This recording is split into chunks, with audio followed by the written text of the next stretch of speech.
Hello दोस्तों, Aaron classes में आपका स्वागत है। आज अपन वर्ग 3 हिंदी का ओल्ड पेपर 2011 का क्वेश्चन पेपर सोल्व करेंगे। सबसे पहले पढ़ेंगे अपन पद्यांश। सच हम नहीं, सच तुम नहीं, सच में महज है संघर्ष। संघर्ष से हट गए तो फिर क्या जीना। जो नत हुआ वो मृत हुआ, जो वृंद से झरकर कुसुम हुआ। जो लक्ष्य भूल रुका नहीं, जो हार देख झुका नहीं। जिसने प्रणय पाथे माना जीत उसी की हो रही। सच हम नहीं, सच तुम नहीं। ऐसा करो जिससे प्राण तुम्हारे कहीं जड़ता रहे। जो है जहाँ चुपचाप अपने आप से लड़ता रहे। जो परिस्थितियाँ मिले कांटे चुभे कलियाँ खिले। हारे नहीं इंसान, संदेश जीवन का यही। सच हम नहीं, सच तुम नहीं। क्वेश्चन नंबर 1, कवि ने किसको सच माना है? तो कवि ने किसको सच माना है? सच हम नहीं, सच तुम नहीं, सच में महज संघर्ष। तो कवि ने संघर्ष को सच माना है।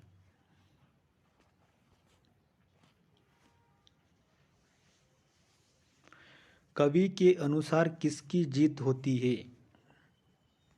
तो कवि के अनुसार जिसने प्रणय पाथे माना जीत उसी की हो रही। फूलों के साथ चलने का क्या तात्पर्य है? फूलों के साथ चलने का तात्पर्य है कि सुविधा भोगी जीवन से। कांटे और कलियां किसका प्रतीक है? कांटे और कलियां दुख और सुख का प्रतीक है। नत हुआ मृत हुआ,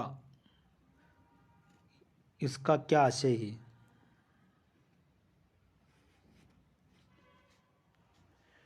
जो नत हुआ मृत हुआ, जो व्रत से झरकर कुसुम हुआ। तो इसका आंसर होगा जैसे व्रत से झरकर कुसुम हुआ। 35वें का 36वां क्वेश्चन है, किससे लड़ाई किसी से लड़ने की प्रेरणा कवि दे रहा है?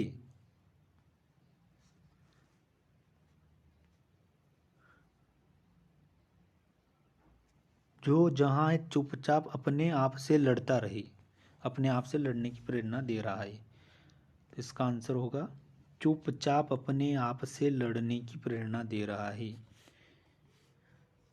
जीवन का क्या संदेश बताया है? इंसान को हार नहीं मानना चाहिए। इंसान को हार नहीं मानना चाहिए।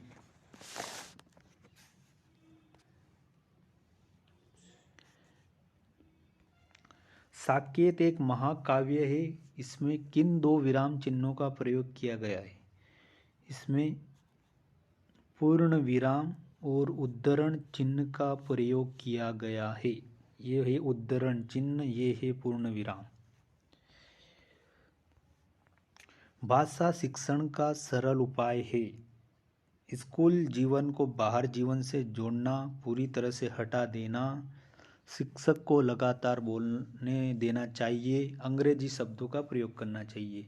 इसका आंसर होगा स्कूल जीवन को बाहरी जीवन से जोड़ना। कौन सा शब्द शुद्ध है? तो यहाँ पर है उज्जवल। उज्जवल शब्द शुद्ध है।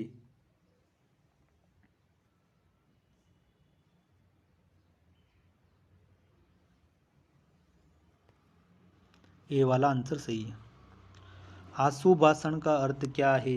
विषय एक दिन पहले बता देना, विषय पर चर्चा परिचर्चा करवाना, किसी विषय पर तत्काल बोलना, किसी विषय को रटकर बोलना। तो आशु भाषण से तात्पर्य है किसी विषय पर तत्काल बोल देना। श्रव्य माध्यम के अंतर्गत रखा जा सकता है, तो श्रव्य माध्यम में आएगा अपने रेडियो। बाकी ये दृश्य साधन है। नदी का पर्यायवाची कौन सा होगा? नदी का पर्यायवाची होगा भवानी, सूर, गिरी, सरिता। इसका आंसर होगा सरिता, गिरी पर्वत का।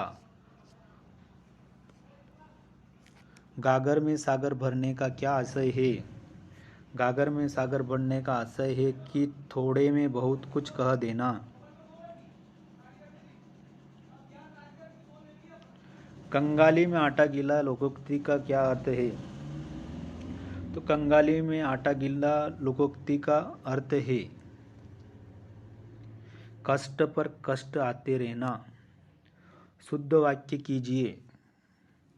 मुझे केवल 10 रुपये चाहिए, ये शुद्ध वाक्य, बाकी सब अशुद्ध वाक्य है, क्योंकि इसमें केवल और मात्र दोनों शब्दों का प्रयोग हो रहा है। जब केवल और मात्र का एक ही अर्थ है तो एक ही शब्द का प्रयोग होना चाहिए।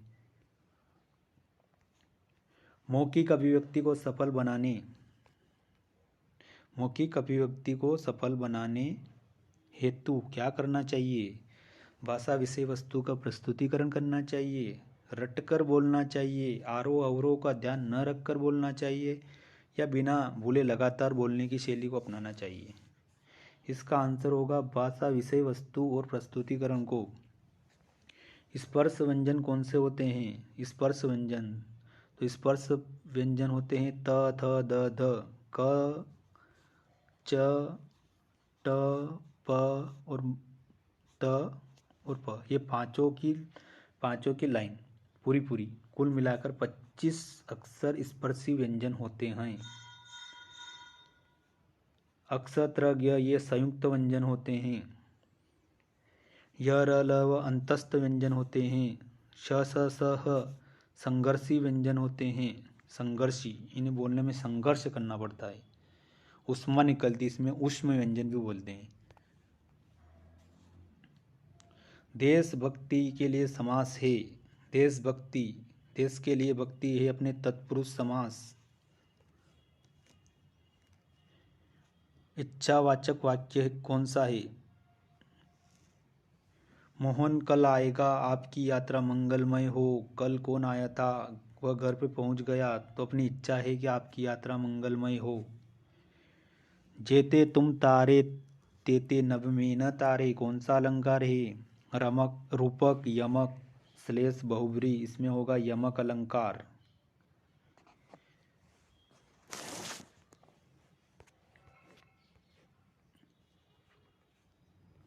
भोजन प्लस आलय कौन सी संधि? भोजनालय। अ प्लस अ मिलकर अगर आ बनाए तो दीर्घ संधि होगी।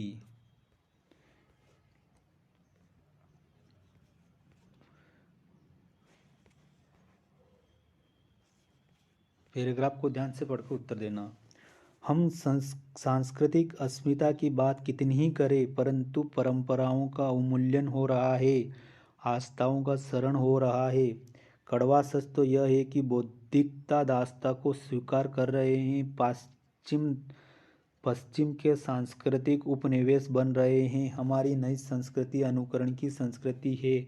हम आधुनिकता के झूठे प्रतिमान अपनाने जा रहे हैं। प्रतिष्ठा की अंधी प्रतिस्पर्धा में जो अपने उसे खोकर छद्म आधुनिकता की गिरफ्त में आते जा रहे हैं। संस्कृति की नियंत्रक शक्तियों के क्षीण हो जाने के कारण हम दिग्भ्रमित हो रहे हैं। हमारा समाज ही अन्य निर्देशित होता जा रहा है। विज्ञान और प्रसार के सूक्ष्म तंत्र हमारी मानसिकता बदल रहे हैं, उसमें सम्मोहन की शक्ति का वशीकरण भी है।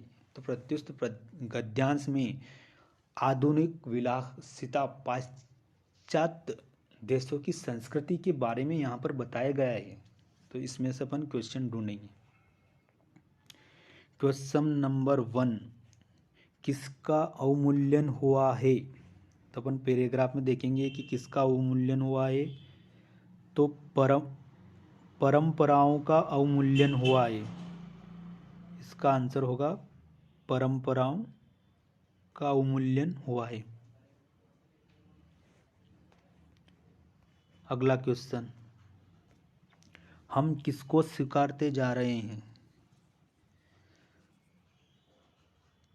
तो हम बौद्धिक दास्ताओं को स्वीकारते जा रहे हैं। अब इस पैराग्राफ में देखते कहाँ पर बौद्धिक दास्तां।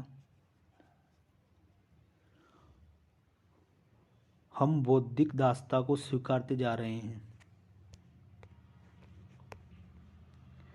हमारी नई संस्कृति कैसी है? तो हमारी नई संस्कृति है, अनुकरण की संस्कृति है।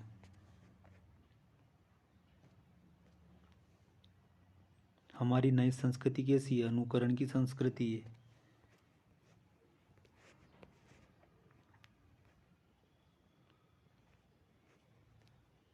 हम किसके झूठे प्रतिमान अपनाते जा रहे हैं? तो आधुनिकता के झूठे प्रतिमान अपनाते जा रहे हैं।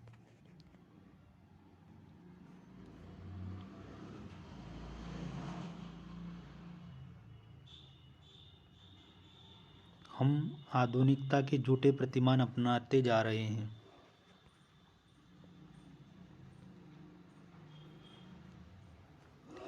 संस्कृति की नियंत्रक शक्तियों के क्षीण होने के कारण हम क्या कर रहे हैं? तो हम दिग्भ्रमित हो रहे हैं।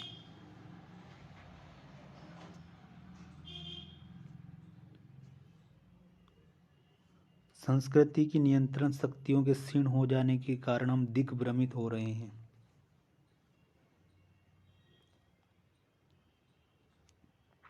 अंधी प्रतिस्पर्धा के कारण हम किसकी गिरफ्त में आ रहे हैं? तो हम छद्म की आधुनिकता की गिरफ्त में आ रहे हैं।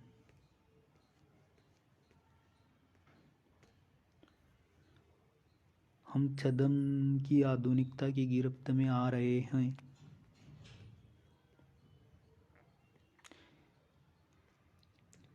किसके सूक्ष्म तंत्र हमारी मानसिकता बदल रहे हैं? तो विज्ञान और प्रसार के।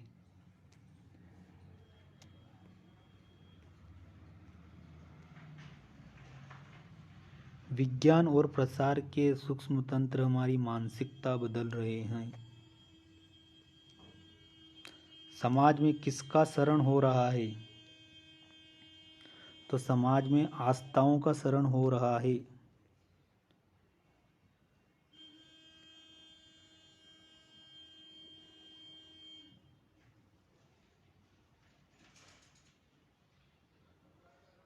समाज में आस्थाओं का शरण हो रहा है।